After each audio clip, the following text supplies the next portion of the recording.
Okay, over here we're building a deck. I want to use a laser to set the foundations perfectly level. This is what we're using, the P4-360G, and it has a handy remote. So on the bottom of this is threaded, so any tripod will fit this bracket right here. And what's nice about it is you can fine tune it.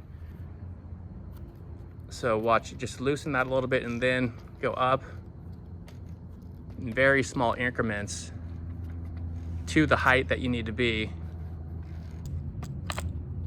You can see it's threaded on the bottom, so you can attach it to here. This is a standard 1/4 inch thread. So you can just take it off of that and then now move it to the ground.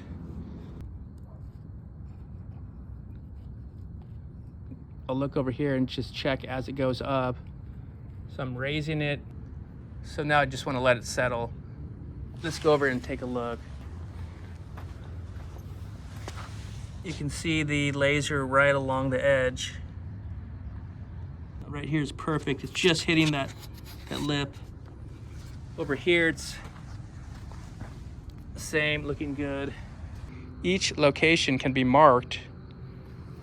That way I'll know exactly where to set the forms.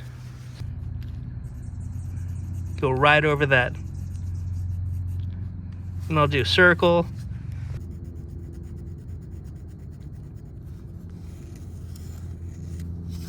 Okay, that's all you need right there. Okay, it's getting a little darker. You can see the laser is even more. So I got all 4 corners marked. Everything is marked everywhere around. And then even right here on top of this, right where there's a footing. So I marked it right here.